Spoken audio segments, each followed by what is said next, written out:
nze principal jakubanga negative ko Harold KAIJA nga bulijjo na ku Lwokusatu tuba tutematema ensonga ezitambudde mu week n'ebyo byonna emboozi etandise okushifting okuva ku kalulu ke Kenya kuba kukondoza tukalekedde kooti ensukulumu yenesalawo ba President William Ruto yagenda okusigala nga akutte enkasi mu mbeera eyo obanga yanalayira oba talayire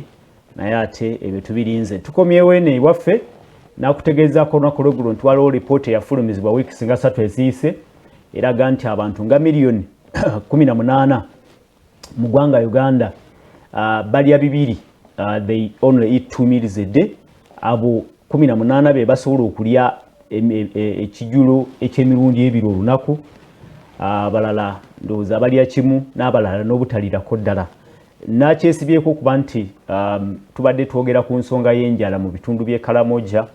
awo nno kitegeeza nti si bakalamoja bokka abali ku buzibu buno oba abali ku nsonga eno eyokuba nti bandibanga bagenda kutondoka enjala naye bwe tuteefubeeku ne twongera okulima emmere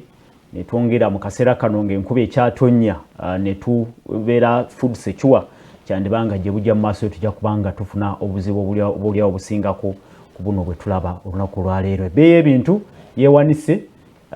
kyetusobola okukola kwe kukakasa nti tuyina emmere bwe tunaabeera nga tuyina emmere ey'okulya tujja kubanga tusobola okuwona oba okusobola okukwasaganya embeera y'ebyenfuna etali nnungi si wano wokka mu ggwanga Uganda naye ate ne mu nsi ezitwetoolodde n'ensi yonna okutwaliza wamu embeera y'ebyenfuna yandibanga si nnungi ekitegeeza nti tuteekwa okufuba okulabika nti tufuna emmere ey'okulya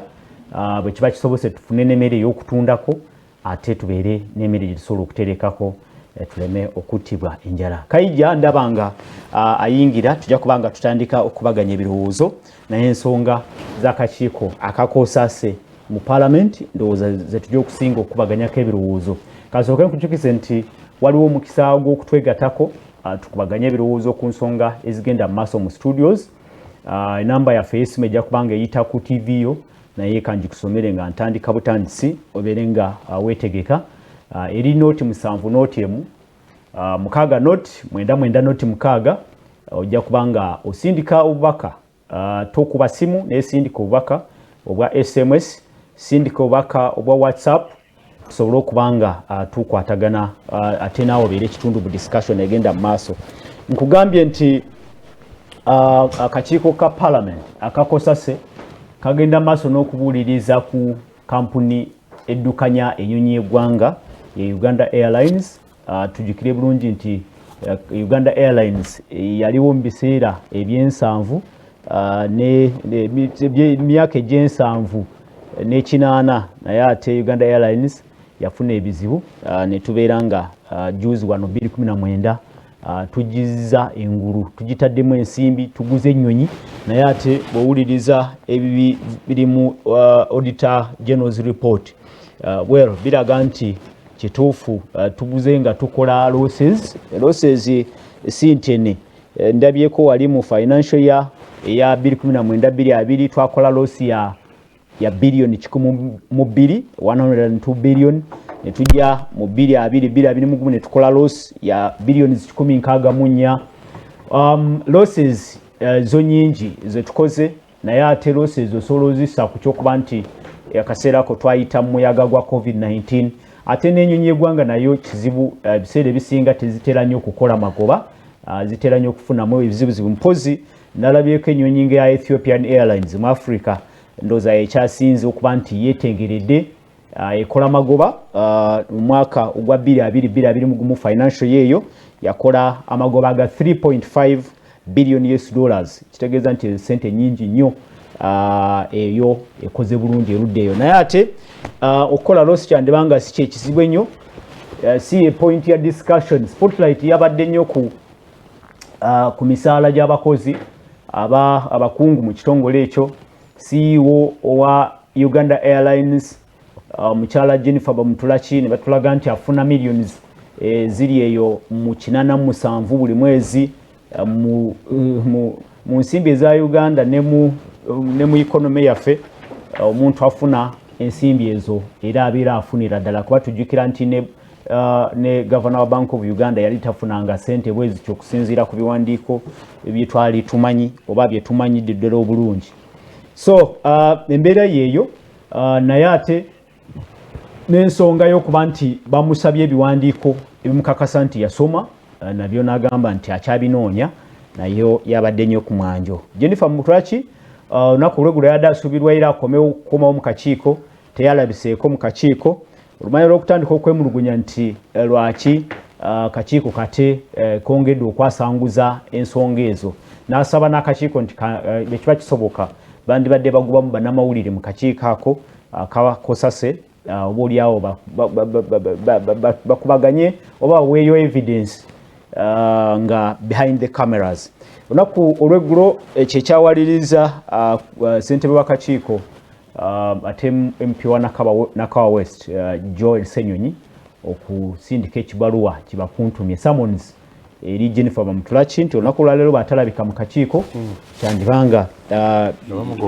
bandibanga bajja kukolawo akatiisa oba oliawo. Kayija ali nange mu studio nja kusaba akubuuzeeko ate tutandika okutaanya ensonga nga bwe ziri. Mikwano gyange bwe tuli mu bwamba batava ku salt njagala okutwala omukisa guno okubabuuzaako okubasaasira bye muyitamu okusingira ddala njagala okusaasira bamuyita jjajjange mulodi w'ekibuga ate deputy president waffe His Worship Elias Lukwago olw'okufiirwa mukadde we Haji Muhammadu Mirondi era bwenva wano tukkirira kalungu okuba nga tumwerekerako mbaagaliza okulaba okulungi n'emikwano gyange abaka palamenti abampagira namwe abantu ba Katonda abampagira ate era aboogera n'abaka ba palamenti twongeremu amaanyi tulabe ng'ekintu kikwasaganya bwe kataligirya tuyinza okukikwatako. Kale tweza nnyo Harold Kaija. Harold Kaija ye amyuka ssabawandiisi w'ekibiina eky'ebyobufuzi ekya Forum for Democratic Change FDC yeesimbyewo okuvuganya ku kifo ky'omubaka owa Uganda mu Parliament ya East Africa emanyikiddwa nga East African Legislative Assembly. Kaija tukubaganye ebirowoozo mpe endowooza yo ku bigenda maaso mu kakiiko. Oli mumativu n'entambuza y'akakiiko ensonga nga bwe zitambula mu kakiiko akakosase? Omanyi ensonga ezifaanana bwe zityo ennaku zino nzigenda kitono. Ze ziriwa? Omanyi ffe ebintu tubiramwera mu kifaananyi ekigazi bw'okifunza ennyo oyinza oggwa eddalu oluusi n'oluuzinga point. Mbadde nzija ngenda wali nampeereza emisaala ejyamu ku bantu abakola mu State House nga zimiliyoni 9.3 nembuza ate basinga n'oyo gwe bakolera kubanga ye wa 3.5 3.5 yes basinga ne baminisita basinga n'ababaka ba palamenti basinga n'eki so disparities ezo ozirowooza so nti emisaala egisinga giri person to holder wawulirako tamale ng'ayomba ndowooza nga ate yamuddira mu bigere ate ng'afuna emirundi giringa 10 okusinga omusaala gwe yakola kiggwe yali afuna ng'ate yali akola nnyo bwe baali bamuzzaayo ate ng'ate bamulaga nti bakola ki bagutema. So ekisanja kino bwe kyali kitandika Mwai Museveni yagamba mwai buli sanja ekisanja kya 2016 nga kitandika yagamba nti kyali ekikulu ennyo kyali kyakumala opposition. Nze ye speech gye ntwala nga nkulu ng'atandika ekisanja ebyayogera kakali kino ekisanja yagamba agenda kulaba nnyo nga abaana b'abalwanyi be bakwasaganya ekintu genda obakebere bangi baana b'abalwanyi kati ojja kulaba mukyala Jennifer bamutawanyiza na bwereere bagende banoonye ani yamuwa omulimu kubanga siraba wano mu Uganda tetumanyi kugamba nti guno omulimu sigusobola bulijjo ono sibagana mu Uganda tetukola mirimu tukola ssente ekituufu kyova olwo musanga obukugu tabwina n'akatono waliwo yageranga nga twalinga mabega nga tusomesa n'agamba nti kasole aga nti banoonya musomesa nga sabye gibasomesa eri mu lulimi lw'omanyi togaana katabanga omusaala mulungi ng'ogenda ng'ogula textbooks nga weesomesanga ekiro yogera osomesa ng'ate ngeri okugenda ng'osomesa kati mindset eri wano bantu bangi bamanyi ng'ali mu kifo talina mu bukugu bwakyo naye ng'omugaati kiguleeta n'osanga lwoyo ali mu bbanka n'osanga inginiya nga naye akola birala ojjukira ekifo kya driver wa KCA ne baprofesa ga nti ze bagumpana ono busuulawo ave ku baprofesa obwawa walinga ba miliyoni 2.3 ajja akwata obwa driver miliyoni 7 kati nga bagattako ne daily allowances nga manya agenda okuddeeka omwezi ngali miliyoni 10 plus so kati wanti waliwo career development oyita saga nti bane ogwo mulimu gwo mumpadde sikukola ki omugoba bugobi n'agamba nti kino ekisanja ky'abaana be ky'abaana baabwe era gendo banoonye kawempe waliwo deputy RCC nkyala Mariam Seguya mwana wa mulwanyi Ahmed Seguya yali gunde komanda ame komanda wa NRA yasooka gubatta bamutira ndozaga gofu yali Seguya yes Ahmed Seguya njogera gwe manyi bantu bakyofa togabye tiyali mu politics kabuye igwamba manyi kitaabwe yali muki musiko ne gundi huyo taata bamutira yali MP wa DP bamutaraki yali MP wa Kabarore North bamutira ku kiseminti yawo kamucha yes yali bali mu kunywa omwenge ne yali MD wa National Housing Corporation kwaliko mulala mwerabidde ebbala yali musajja mulango abamu tabali basuubira mbu oyita ojja kuki waali kakati so nti akali esaazi eringa compassion baraka badde barudde babadde nga lusi babanja olova yali ku mbaga ya Kashiringi nga ya advisor we Kashiringi ine emyaka 23 nga mwaddo wali ga advisor namugamba nedda omulema ukwa mutaatawo yegonde n'abalala bangi boyizo gya n'okola ki n'okebera tunule ebitongole bya government linda ukatono nga tona kutuka kwekyo kaija olaba mu okurewardinga olaba mu okurewardinga omukulu yakibagamba tolaba muweereza no omukulu yakibagamba mufuna omukisa ng'oli obuweereza abusobola ng'abukola nekye ne muga ekyotala basimanya agundi yakola interview biki omanyi njaga babuulira concept of power kibayita lwaki abantu banoonya obuyinza abantu banoonya obuyinza babukwate bafune ebyobugagga by'ensi babiwe abo bebaagala babifune ye concept yes of power then tell lwaki why would want power mbobere gofuga abantu ubafugire ki it's about the distribution of wealth. Yes, a distribution of wealth. Nego obugagga obwani. Kwato obuyinza. Yes, bugabanyize. Yes, abo boyagala babufune. Nja kweja kusanga America ba Republicans zo bagamba. Obugagga bwobwa abagagga. Bajja kukola ki? Bajja kuvula omusoro bagujja bakendeza omusoro ku bagagga. Badimo balaga nti abantu banuzibe bazekolere banawo omusoro bayine bakola nti buli omuzi mubere mu nsawo balaga nti ani abakulira wano oli gwayagala okukola ki so that's the concept of power kakati bani abo oli balina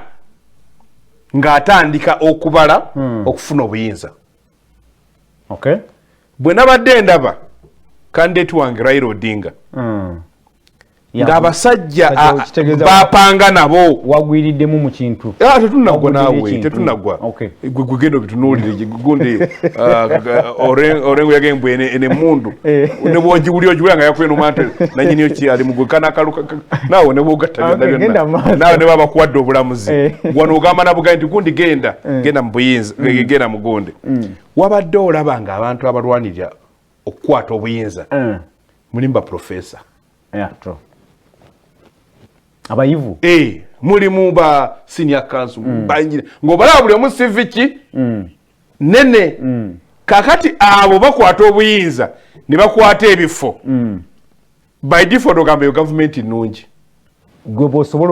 kakati gwajira naye nga tomanyi nti era bwe batubo bwe beepanga kakati era bw'osanga bakajambiya nga nabo beekuŋŋaanyiza bakoze eki bakutta obuyinza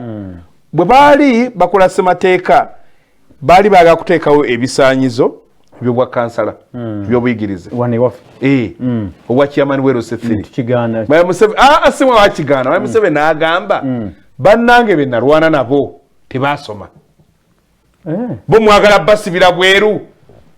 bannannyini ekintu tebakola ki tebajja kubeera mu kintu tebaasoma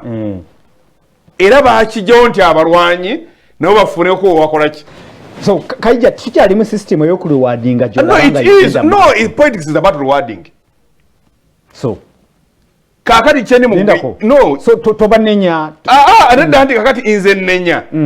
bano abayambako nnenya bano abalina ebisaanyizo abagaana okwetaba mu politics ne balinda abatabirina ne kaija batogenze wala no I am telling you chengambo batogenze nnyo wala I am telling you ne balinda abatabirina tosose kunenya bano and I am telling you kakati bo baliyo yalaga bakwate ekintu kyabwe bayiwewo mu minga tukwese na kuzomwezi gwenda ku bakikuwe ate mune gwe yasoma mawulire jango fuke minisa wagundi bo balwane bakikuwe anedda twogera ku system lindako Jennifer Bamutulachi tukimanyi nti waliwo system ey'okurecruitinga era abantu 40 ne bakola ki bateeka applications naye nga tebalamala kutuula interviews omulimu ne bani so kati onenyaki bano abaali balina ebisayizo ne basaayo abo tebaabala nze nateekayo tebabala nateekayo nze ndi mugezi nateekayo nga nkimanyi osinza kukola ki tosobola kuyita kubanga tofaanana naye awo tetunenya system nti system ereka bano abalina ebisaanyizo ate nepikinga bano buli kati nkubuulidde obuyinza babuwandika muki gwolooza lwaki America batuka okwagala okusaba vice president bamulabeko kana abagundi kibakola bana Kenya twagala okulaba wano nga ani vice president kwa bala okuba ekifaananyi kya government ne bootambula nabo abakusabira akalulu kyova olaba oli abakuba amannya agakole ki kakati oli atunuulire tiimu ki gyenjagala efuna obuyinza Trump ajja ne Mike Pence najja nakulaga hano nono gundi amwagira lwaki banjula ababawagira omanye ekifaananyi ky'abantu temugenda okukwasa obuyinza wano olaga saagala kumanya omanyi mpulenya ebigambo ebijja saagala kumanya oli tagaana kubuuza bwe twalinga abato nali muto nnyo nga bali mu CA nirako for me I come from a family political aware politics for waffe n'oba oli munasalo oba omutegeera maama n'akomawo ng'ava ku lale yagundi lale ya CA nangamba ndabyeyo omusajja yali mutabani wa Abu Mayanja ng'alina diguri 5 naganze ogwe ngenda okuwagira kuba oli bayogera nga byasomanga kati kyavaawo tekikyaliwe mbwali bwakwata muzayogere byasoma terina abikubuuza era osanga n'obugabo obuuza oli yasoma lwaki omubuuza lwaki okola obyagazaaki kubanga nti ekigambo kakati bw'oba gwogere tutwagala tubimanye kiba kitegeeza naye biri omugugu twagala tugukebere bw'anaagusumulanga ebigulimu bwe bityo ebyo by'oba okoze eki by'oba okoze kajja waliwo abalowooza nti enkola eno actually waliwo yampa ekigambo ekya head hunting nti enkola eya head hunting nayo oluusi nungi nti waliwo oli okuba nti omanye obusobozi bwe nti ono ayina obusobozi naye ate okimanyi nti oba oliawo banaagenda okuyita eno mu process eno empanvu eya recruitment yandibanga oba olio tasobola kuyita oba system erikulukedde esobola okumuwandula noga nti nedda andi kyolina okubuuza from economics sina kipati okubuuza mbu lwaki oluusi company ebeeraawo nti ne bamutwakira ndibanga yali yes anti waliwo kyetugenda otubuuza yali head hunted yes waliwo kyetugenda olwa competencies ze anti waliwo ekibuuzo kyebatubuuza mu economics mbu lwaki oluusi company eyinza okubeerawo nga naye bekola loss why would nesigalawo twalina ensonga zaalinga mu 8 naye emu ku yo agamba eyinza okuba nga ebadde yakatandika kitegeeza tenaweza ki sente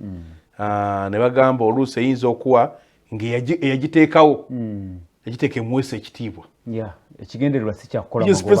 nange nyina ki nange nyina radio nyina tv ngaetafa yaba alina nejjajja sene nakola ki nasasula nga kyagala gembo is a tv owner is a ayina edduuka ye naye ninga atula nga osi wajja sente zokola ki ne mbamula ki nti waliwo company nga bagitaddewo kuwa abantu ki mirimu nguli ayina abantu baga nti awo kakati saagala kubawa sente za bwereere kambateekewo the appearing nti bakola ki nti bakola so kakati oli ayinza oba nti agize ayagala abantu be ojjukira bateekewo zi parastatal bodies zino zibagiraga simazigo agencies not agencies zino nga authorities naye nga buli ajafuka head ogenda omukebera nga ki gunde ng'abokaboka be bajja ne banoonyaamu era bubagenze noza baka nga abaana babafunyefunye ne experience zinonye kakadula bazikola ki baziza n'obuuza tutunye ku report yaziteekawo ekigendererwa ekyali ki ekyo tutunayo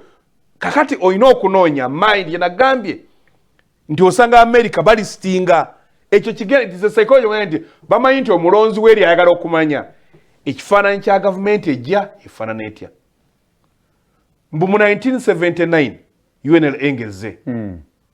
eri balanga bagenda nti bannayuganda bali egundi bali Tanzania tulangani go banakkiriza nibaga nti ozeewo amini ataasoma tugende tulese professor Yusuf Kironde ne bamusa ku BBC abantu bano bawuzanga BBC tugenda kuleeta professor Kirondero nga bwe ofuddeko eno oyita professor eyo neba ki tiki era nalina omusomesa afe wa primary yatugamba ngambi kati mwamize mugoma yafa yagambanga nti BBC yagambanga the government in Kampala today is the professors and doctors. Kakati nga bajinywa nti government yabano ganti nti obanga ovudde mweri gibagambe yabakajambia leeta babaki abakugu kakati tujita public ki opinion dozika public opinion abantu bakuwagenda bade bitamulabuni kati bano bendese bakugu batandike ki nengo mulesenga kifananyi yes nenga kati kubanga kati ono jjamo kwata genda okebera agencies za government buli ani azikulira bamutulache nebo yes kale yoyo obujeni genda endala zono zetolole nawe wona wanojja n'ogamba nti nkuwate list oyinza okwesanga ng'abantu bangi bwe battiimu ng'ono yali badde golokipa ng'ate omusanga ki togera ku gavumenti ey'emyaka kati gigenda 37 yes kati olinga aga nti ekyo kyo yenkola kyajjanga yenkola ey'okurewadinga ababalina obalya contribution y'enjawulo gye bakola mu struggle bana awalala bonna kinagambye wali mu Buyinza kyova olaba kyenkubuziza ekyo kyokuba nti emyaka gino 3 mmeka twandibadde tugenda tukyusa tudda mu system eya merit mwe baani here recruitment of merit bannayuganda kuba yafe kuba Uganda yafe gotoli wenara okujja ng'oli wenara kati baabe NRA nkola ya NRA baabe NRA bo baagenda kakati gwoyagala gwe ng'obuyinza tobajjeemu bajje bakolera ebibyo tekisoboka bo be bali mu Buyinza kakati obabeera mu Buyinza bateekateeka bibali mu bwongo tebagenda kubeera mu Buyinza ate bakole byange era olusobola babigezaako babisobya kelujja police nga batya okubuuza gwe gubawulira agyogerako naye nga ekintu ekikwanaga ekikwasa obuyinza omuntu okufuna power political dominance agikozese okukwata resources akola economic dominance Esaazo ni mukusoma kino ekitabo. Uganda and Indian economy. Twale lya yes, bakulaga. Abazungu bwe bajja wano. Ne bagenda ne bafuna abaki abayindi. Kubanga balowooza nti singa abaddugavu bano ng'ate be bangi bw'obasitula ne bakwasa ku byenfuna bajja kusaba political power. Kyekiddako. Abanyoro bwe baali bakola enkumbi n'egenda mu Congo, Rwanda, Tanganyika ng'etuuka ne Kenya n'etuuka n'okufuuka medium of exchange. Ekifo ky'abazungu okubayamba okubasitula bayita kandu bayita Keaton. Abakadde bagimanyi. Naye nga enkumbi zeekola zifaanagana n'abaki n'abagundizi baali bakola abakongo abanyoro iyo abanyoro ne bagiwera baali balina omunyo lekkatwe ogwo omunyo ne bakola ki abagundi ne bajja ne bakuba n'abantu bonna ne babagoba abaaliwo lekkatwe ne balanga okuripotinga omunyo lwaki baleme kufuna ki sente bwe banaafuna sente bajja kwagala buki obuyinza. Ssekabaka gundi Mwanga yali akontrolinga trade ne bagigoba actually yali aleese n'abanyoro najja n'abateeka wano Erweza kubanga baali babumbi balungi galanse ceramics. Abazungu ne bajja ne baggalawo ne batandika okuleeta ebibumbe okuva e Bungereza kubanga ekigendererwa yes baali bamaze okufuna political power wano nga balina okutta bano economic ki power y'abano basobole okubafuga obulungi ate bakwate ki yenkola eya NRA nekola anje ne muga nti oli bwakwata obuyinza ekiddako eba economy byanfuna n'agidistributing nga bwakola ki bwayagala. Mwanga yasabako okukola cotton okufuna ka mill pamba okumusonsola application ye abazungu bagigaana nga batya abayindi bokka be bakola ki kati mbumwe mulime pamba mumuwe waki bali kakati ate asonsula yasalawo ebbeeyi egulwa ki pamba bamutwala ate bajje bakusera olugoye kati eri bakusera price nga bazigulya wansi eza pambawo nene olugoye ate balukusera kati bakubba emirundi enkola ya kinyunyusi biri bonajja naagala okwetundira ivory amasanga nga tabasabye n'atunda ivory wa siringi pounds 2,000 Mwanga mu lukaaga yes ne bamuwa fine ya 35,000 kibaita toddangamu olina kujja kuwa bano bakubula sente zibaagala yes andi kyene mu kugamba when somebody gets political power tobuuza n'ekonomi baki naye genderako eba yiye kakati omukisa gwe gwofunamu ng'ebirowoozo bye bikwatagana n'ebibyo kati gwoba okoze eki oba olidde abantu kye batunuulira ennyo zi manifesto wano bannayuganda zibatatunulira manifesto si nsonga abantu batunuulira ennyo baani booli nabo era obala abazungu bamalina okukwanalize nga ndowooza agundirwa ne Kenya yadde ng'obiraba ne guno ono gwafunye endowooza yeeryete naga kaluwa alwanyisa nnyo corruption tegeeza abatagala corruption kola kibi ono gundi wa rule of yes ono alowooza bwati mu byaki mu byobulimi nti yes nti balowooza endowooza yo wano mu Uganda agamba tetwagala kola KAIJA mbadde mbuuziza mbadde nkubuuza ekibuuzo nti we tutambulidde emyaka gino gyonna awo tetuteekwa kubanga twavaawo dda nga kati tuli ku nsonga tutambula ku kale tusemberera okutuuka ku mulamwa gwennyini ebyo tebyandibadde nga byaggwawo dda biki ebyaggwa andi kyenkugambye government all over mu nsi zonna abaagala obuyinza kibabeera baagala kukwata byabugaga byansi babigabanye abo bye balowooza bye baagala bikole ki babifune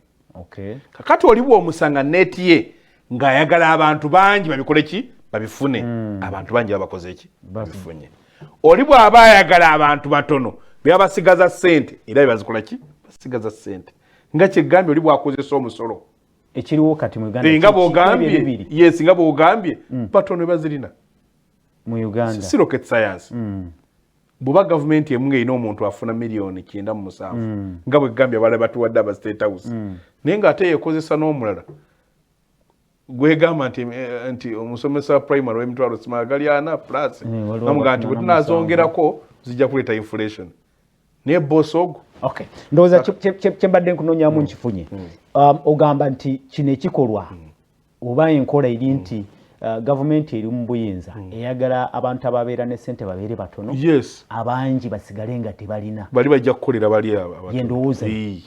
Solo TV program amunye kumacha kwetuli ne Harold KAIJA yamyuka ssabawandiisi w'ekibiina ekyabyobufuzi ekya Forum for Democratic Change FDC atenga yesimbye okuvuganya ku kifo kya omubaka wa Parliament w'eggwanga lya Uganda mu East African Legislative Assembly. Tufune endowooza zammwe muyite ku mukutu gwaffe ogwa noti 7 noti emu mukaaga noti 9 noti mukaaga tuwe endowooza yo ku discussion egenda maaso mu studios bulaba ki mu ntegeka eno nga akakiiko ka Parliament kakunya abakulira ekitongole ekitambuza ennyonyi y'eggwanga Uganda Airlines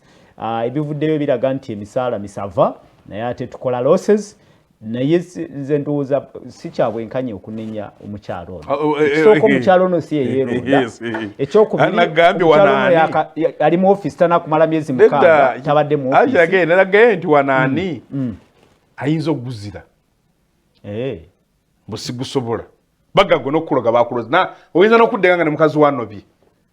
nedda mu nsi ezakulabagaana ngambe yaffe yandilage kinasosa okugamba eyaffe kyova olaba ngo bayita sergeant do abadde bodyguard wakojjaawe ankuba ebyasi nattaba genero nattaba cabinet minister nagamba nze president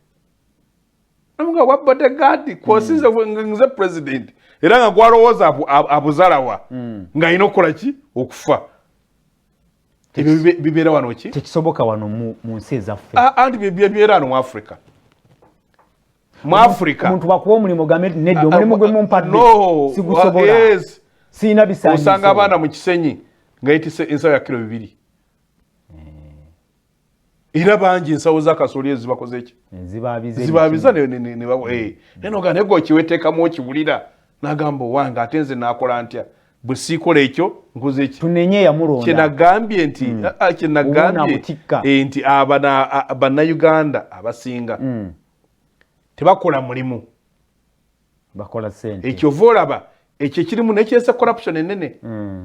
kubanga oli bw'aba akola mulimu afa ku kwaite yaago afa competence KAIJA kino kikoseze kitya ensi yaffe of course it does bw'obanga doza temate mutulage no kiriga nti no effect yakyo nti abantu baba nga bali mu offices si lwakuba nti bayisaye nga bali mukola mu bukozi ssente kibategeeza gw'omulimu bate wali olaba abaana ba taxi n'abaana ba bodaboda waliwo omwana wa bodaboda gwe ba bodaboda omwana yakiŋŋamba mbu omuwa bodaboda nga mpya n'agenda n'agula ka bodaboda akakadde akaggwereddeyo ddala kakati nga bw'ajja ettaala lyo eppya ng'aliteeka ku ye nga gula erya Taiwan ng'alissaako ng'akwata tanka eyiyo empya ng'agula eya Taiwan ng'ajja abikola ki kakati gw'olabanga pikipiki yekyali empya naye nga actually kati nga ye Taiwan omwana ekyo yakikola ki obubbi yakiŋŋamba no abakwata emmere ya covid ne bagitereka eka ewaabwe n'emmotoka basanga ewaabwe bali balwanyisa covid but they only appear to be fighting covid nosanga omuntu ng'omulaba nti okukubira signature ssente n'alya gwe naye nga atalinawo omusaala already ali ku mulimu kakati ye wano yajja lwa ssente eziriwo waliwo omusajja yali amanyi Dr. Besigye yamutunyumiza omusajja oyo ng'akola mu wax kati omusajja oyo ng'akola ku web bridge wapimira emmotoka ku web bridge awo olaba omuntu okuva ku makya mpaka 6 mabega yabadde ng'ayinza okuyola miliyoni nga 5 emmotoka bw'ejja nga ezitoye okusinzira obuzito bwe yeetaaga ng'agamba nti ekifo kyo nti ebintu bijjeeko mukama wange ndeka mbitwale ng'amuwa 2 ng'amuwa 5 ng'amuwa bw'atyo naye ng'omulimu ogwamutuusa kweyo web bridge kwe kulanga emmotoka eziyita ku luguudo lw'e Uganda tezikola ki tezisukka buzito bwako kakati omusajja bwe yatuuka nga bamupromotinga omusajja ngaddukire wa dokita nga munnange bangobye ku mulimu kakena nti bane gundi mwangu omusajja omwe namugate twamugobye twamupromotinze dada munamu tewabitegedde bulungi bakoze eki naga eyo gye bantadde sitegeerayo nga kyawuza naye nga kyategeeza eri luki lukalu eri tewalika bwe towulira mu Uganda kye bayita ministry enkalu n'engagga waliwo gwe basindika kalamoja naga sigenda naye kedobanooza gundi simaya gundi bamutadde mu gundi nga ki kye bagamba mbwe talina kyagenda kukola ki kufunayo kuteeka mu nsawo katalowooza mulimu buweereza bulimu eministry ministry nga ministry yalere ministry agenda akoleyo omulimu ne lwaki nti omudidi tegukola ki teguliyo mube mu 2029 Honorable Dongoto yayimira mu parliament ebiseera ebyo prime minister yali Apollo Nsibambi naga batuleetere wano olukalala lw'abakozi ba gavumenti bonna n'emisaala gye bafuna ne bawa omugenzi Nsibambi weeks 2 nakatezigwangako n'ekyo omukisa omubi yawumula dda Odongo takyali mu parliament yasaba n'olina yawumula n'eri kubasuba ki kakati okira kino kifaanana bwe kityo nga bakira nti bwe zinaalabika mu public kyoyogedde kiri ng'otandika nti abakulu mu State House watunudde ku lukalala ne weekangamu tolaba nti oba oliawo kiyinza okwetaagisa leero tusabe lisiti tuddemu tusabe lisiti kaakati nno nedda omuntu omu kyakoze komenti gyataddeko bannayuganda agaseeko ekigambo ng'agamba nti kye kifaananyi kyensembyeyo okufuna abadde akulaga kansomeka message kano nga weeterezaawo ono Ivan ali Kisaasi agamba nti thanks for the show, I am here watching from Kisaasi and good morning Honorable KAIJA mungambire rewarding is biblical agenda some King David tinaye yabikola sikyeŋŋambye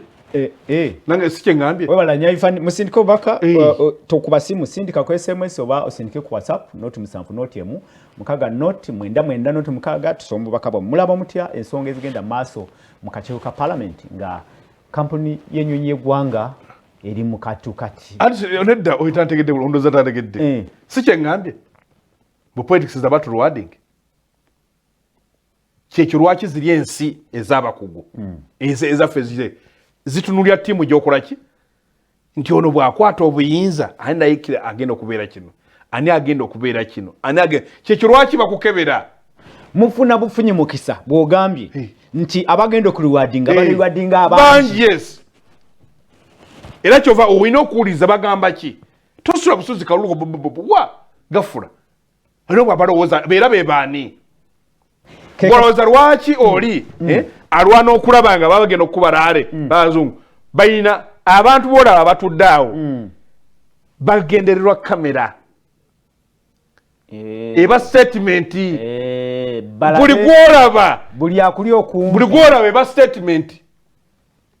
era waliwo amapeesa gaabwe ge bakweka ono tajja talabikira tujja kukozesa naye tulabika ng'olina okulaga ki gundi yakula oyo musajja yakajja okubeera finance kekadde tusaba olukalala lwaba kuba ogambye nti n'ebitongole ebisinga nabyo bwe bityo tulaba kino ekya Madam Jennifer bamu nedda akati ebungere n'ebitongole ebisinga kati njagala kugamba birimu abantu abafuna ensimbi enkumulifu kati mbadde nkulaga bakugambye State House ani babinaga 96 Irene oyafuna 96 buli mwezi Watenga 96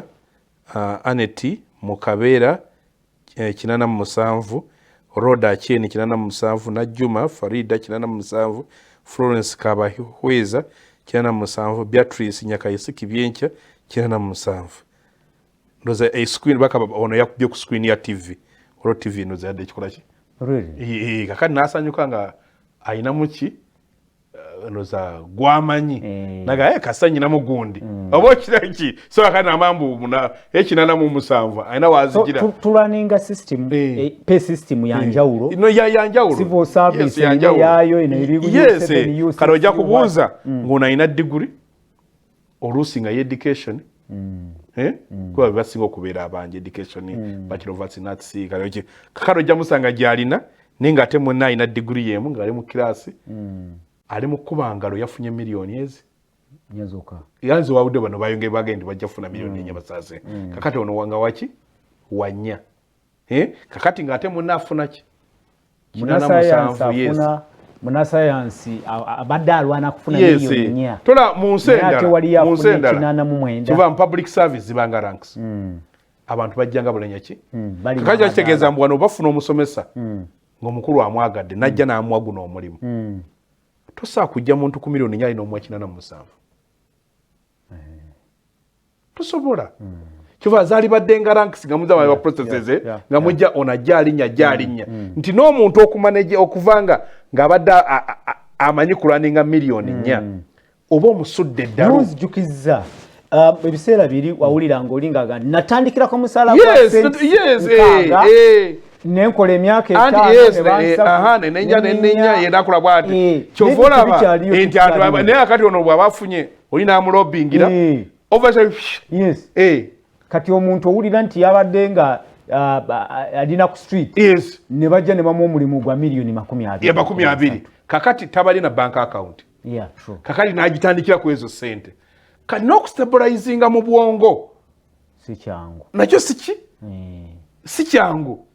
So olusi management of these issues twogera ebintu nebinyiza abantu nenga ensibwe zitambula nti omuntu abeera excited bwati biki olio banga kati wali omuntu asooka naga nti batwanga sente za taxi yava mu sente za taxi ne batandikira ne bamwaka motoka akabakima ng'abantu bana ne bajja kyovolaba ne sisino jangu nga bola amaje nti je gonde bwati aba ne motoka ajja kubanga ne bodyguard kati bwavaawo bwati bajjanga mu motoka ya 6,200 bwalinya kweno ranka 2,500 bwalinya kweno ranka 6,300 bwalinya kweno 3,500 no jango okola ki kanomanya nene moroke behaving otya naye akati omuntu abadde amanyidde taxi nojja nomusuula ku gumotoka mumuza Martin Aliente bagamba nti ndabirawo nalebo kaija nenga alowooza bo bajja basobola okukola wechenjawulo timwe bumuja Buyinza abantu nosobola okukola wechenjawulo mumuza Martin webale nnyo tulaba yes mumuza mu Uganda abantu webali ate bangi nerwa kuba nti Uganda ensonga tetuli issue based era nja bagamba Apollo mwengane banamone namwe mu level Bannayuganda bangi bashiftinze bavudde okugoberera ebiri mu Uganda bagoberera bivaki kuba kati waliwo TV ze Kenya nga 3 ezogera oluzungu ka Tanzania ekibadde kyaje TV zaye zivaayo basinga kwogera Luswahili kiki kyatawanya ki naye balaba bageneyo ne balaba kakati nti wano TV zaffe zigenze nnyo mu entertainment n'ebirala nti kutunulya nnyo ensonga kanolanga tetuli ku issues kyova olaba nti tweet e Kenya ya politics eyina likes ne retweets mpitirivu ne bwolaguni nga ziri ku video oba nga balina kyebagoberera olaba naye akati ffe otulina viewership ey'ebintu ebikwata ku Bannayuganda ntono so abantu bangi webali wano mu Uganda kiri Bannayuganda namu okukiwona nti nimula katogera nosanga nti bakubye Professor Kalu wano mu Uganda bamukuba Kalu kinyo bakubye apiji nti oluzungu tetulwagala nenga byagenda mu bya luzungu kale abantu abakulembeze betulonda ndowooza kyotegeeza nti kati nga tunuulira onagamba nti mukulu webale kuweereza tutumbudde Sol TV naye Uganda twesabire kubanga buli muntu anoonya wafunira kulumbye nno nti n'oyo KAIJA anoonya genda mu Parliament ya East Africa kufuna waliira Haji Waswa Juma veteran bwagamba anti kati veteran bwagamba kati nyinza okufunawo naye ng'omutwe gwange gukozeewo ki wakirifuna ng'oli waliira nga byakolawo bikola ki bikugira nti kuba buli mukozi asasulwa naye omulimu gwakolera gwenkanankana byasasulwa kyegende akati abwe bo bagira ye bwabagaba akwatibwa bukwatibwa kisa ono kyali wange mugize bote n'okwata kati nga tulya KCCA kansala we Kampala naye talina qualification naye budget ya KCCA ogiraba eyagala kutunulira genda mu trillion kakati omuntu ali million bitano anti budget yatunulira kakati oyo gwadde okuanalyzinga ki trillion budget tasabe kuzisoma Sorry TV tulaba okay sorry ndoza tutegeeza ntwabaddewo ndoza oba ku Facebook mu kutogumu waliwo eddobozi lya TV bulungi kale embeera bwete bweri KAIJA tusibule kigambo kimu tusibule embeera eno tunagivaamu tusobola kuba tulina okusalawo it's about choices okay it's about choices nkagagende katulayo abantu bagobera ebiri e Kenya waliwo bwe Kenya wagenze n'otunuulira nga politics ku luno actually I think ebisanja nga bibiri nti abantu abakugu bayingidde nnyo politics professors doctors ono abadde gundi bannayuganda mulina okutandika okutunuulira quality y'abantu bemu obuyinza babutemeteme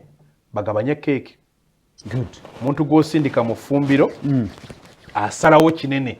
biki ebiva mu ffumbiro nani asooka okulya nani ataalye nani anaafuna ennyama nani anaafuna ki enkoko kakati tuli kwoyo atema kale alaba Soul TV program munye ku machato kwebaza tujja kuba tukoma olunaku olw'enkya Harold KAIJA mwebaza okuba nti abadde naffe namwe abasobodde otusindikira obubaka obumusobodde busoma olwakadde naye mugende mu maaso mbere nga mwegatta mu ntegeka nga zino amanya gange nze Prince Apollo kambasiibule tuddemu olunaku olw'enkya musibe bulungi mweraba